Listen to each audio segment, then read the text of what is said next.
Welcome to Inside the Americas. Here's a look at what's coming up in today's show. Fighting for justice. Protests in Missouri turned violent as anger over the killing of 18-year-old Michael Brown runs high.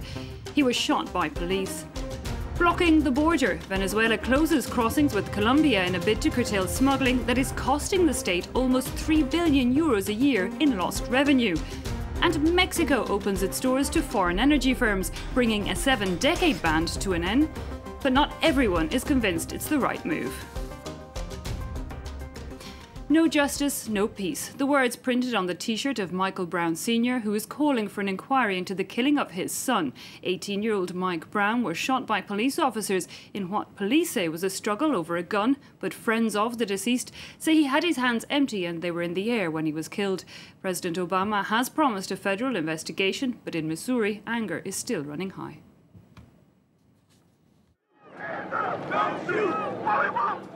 A community with no faith in the police. Anger is seething in Ferguson, Missouri, after 18-year-old Mike Brown was shot dead by a police officer, an unarmed teen whose only crime, protesters say, was being black. The city exploded in rage. After 2 nights of riots and looting, it returned to quiet. No one has the right to take their child's name and drag it through the mud because you're angry. To become violent in Michael Brown's name is to betray the gentle giant that he was. Don't be so angry. Don't be so angry. Last Saturday, accompanied by a friend, Mike Brown was making his way home when he got into what police described as an altercation with an officer. It ended with multiple gunshots inside a police car. Brown was hit and died of his injuries the next day. There's been a lot of crime. The apartment complex where this occurred, we had them on a program for a while where they had to do certain things to, improve security. 70% of Ferguson's 20,000 residents are African American, but only 3 members of the city's 53-strong police force are black. Authorities have refused to name the officer who shot Mike Brown. The police department says the dead teen had tried to take the officer's gun. Brown's friend disputes that claim. He says the young man was cooperating and had his hands in the air. His family describe him as a kind boy who had a bright future. He don't bother nobody. My son just turned 18 and graduated from high school. He don't bother nobody. President Barack Obama has promised federal authorities will join the investigation into the shooting. Mike Brown's family have hired Benjamin Crump as their lawyer. In 2012, he represented the family of Trayvon Martin, an unarmed black teenager from Florida who was shot dead by a vigilante as he was walking home. The shooter was later found not guilty of murder. Mexico is open to foreign energy firms for the first time in 70 years. Countries and companies are already lining up to enter the new market. Investments Mexico's president hopes will boost its energy sector profits. But with 1/3 of the country's budget coming from state-run Permex's revenue, some wonder if it was a wise move. It was a top priority for President Enrique Peña Nieto. Foreign energy firms can now do business in the country after a ban that lasted 76 years. The Mexican head of state is adamant the new law will lure billions of dollars in investment, with state-run energy giant Pemex no longer having a monopoly. In just a few months, we have overcome decades of immobility. We've torn down barriers that prevented Mexico from growing in a fast and steady manner. Drilling for oil and natural gas is expected to start as early as next year. Major foreign companies such as US giant ExxonMobil and British BP are already lining up to enter the Mexican market. But they are cautious and waiting to see first what the contracts entail. Meanwhile, the reform has angered those who fear it's a first step towards Pemex's privatization. 1/3 of the country's budget comes from the state company's revenue. The fiscal framework's really generous, and it seems to me we're giving too much to foreign firms and risking the Mexican oil income. Pemex has been subject to intense criticism. The number of oil barrels produced has dropped by nearly a third in 10 years. The giant also lacks technological and financial means to access its deep water reserves. I think it's a reform that the market needed, especially to raise the competitiveness of oil companies and refineries. We have production lines that are not competitive. The law was part of a package introduced to boost slumping growth in the world's 15th economy. But a number of protests were held around the country against the Mexican president's plans. These demonstrators are worried that Pemex, seen as one of the crown jewels, will be taken away. Backed by the left wing, their fight is probably far from over.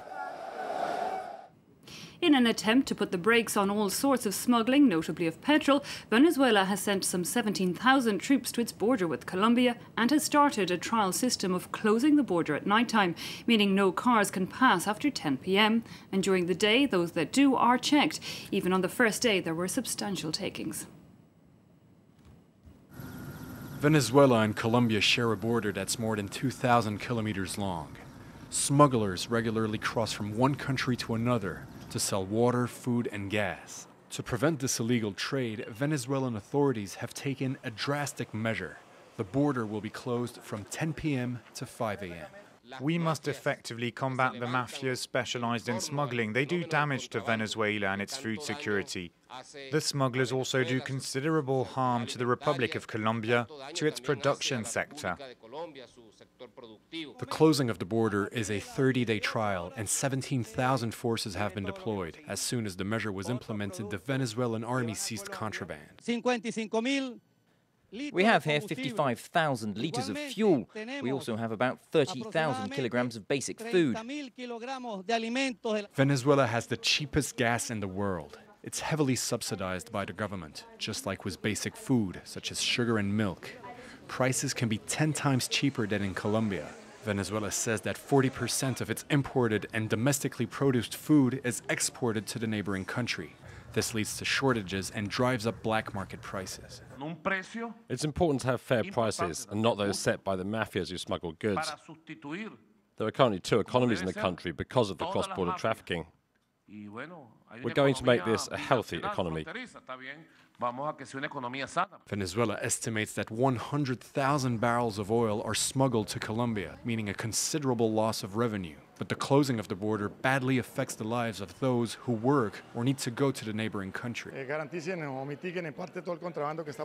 We agree that measures need to be taken to prevent trafficking of goods. But it seems that the closing of the border and blocking bridges doesn't do much. We need stronger measures. They close the border and they don't let us cross.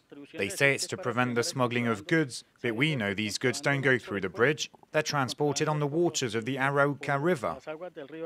Few people believe the closing of the border is the right solution in the long term.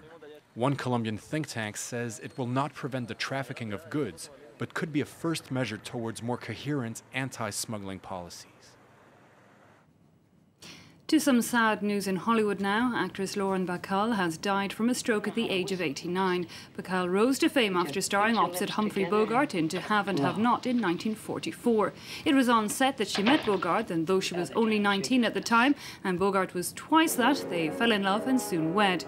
The couple made a number of movies together before he died in 1956. Bacall went on to take part in successful Broadway musicals and continued to work in film. She was awarded an honorary Oscar in 2009. Well, Bacall died just a day after another major star, Robin Williams, was found dead at his home at the age of 63. The man who made so many laugh around the world had struggled with depression and addiction for some time.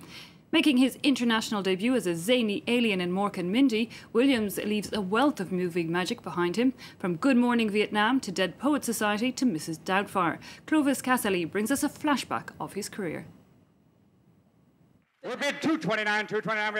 A funny man with a host of hilarious voices that earned him 4 Oscar nominations. Robin Williams made us laugh for nearly 4 decades. In the 1970s, his magic blend of comedy first hit the screens with his quirky portrayal of an alien in TV show Mork and Mindy. Good morning, Vietnam! But it was in 1987, in the heat and humidity of the Vietnamese jungle, that he really got cinema goers laughing, playing an eccentric radio DJ sent on a mission to boost the morale of American troops. Don't fight. In 1993, he gave a very different entrance, dressing up as loving Scottish housekeeper Mrs. Doubtfire. And the Oscar goes to... In 1998, he really struck gold. Robin Williams. For a dramatic role this time, winning the Best Supporting Actor Oscar for his portrayal of the fatherly therapist in Good Will Hunting alongside Matt Damon. Deeply moved by this recognition, Robin Williams showed that night his more sensitive side. Most of all, I want to thank my father up there, the man who, when I said I wanted to be an actor, he said, "Wonderful, just have a backup profession like welding." Thank you. God bless you. He had been struggling with cocaine and alcohol for the past 30 years, a long battle that saw him go in and out of rehab. His publicist said he had been lately suffering severe depression. Shortly after the news of his apparent suicide at the age of 63, tributes poured in from fans, friends, and fellow actors. He did what he did the best. And he set a very high benchmark for people to follow. He made us laugh deep down in our hearts, in our minds, every part of our bodies. Robin Williams had begun his career as a stand-up comedian and continued to take to the stage in the last years of his life. For the rest of the world, it's football. With his sharp humour and trademark accents, of course. We made it in the World Cup. Everybody plays it. Not like the World Series, because the French don't have a baseball team. If they did, they would only have left field and no one would be safe. In a statement, his family asked for him to be remembered for the moments of joy and laughter he gave to millions. Well, that wraps up this edition of Inside the Americas. Have a great week.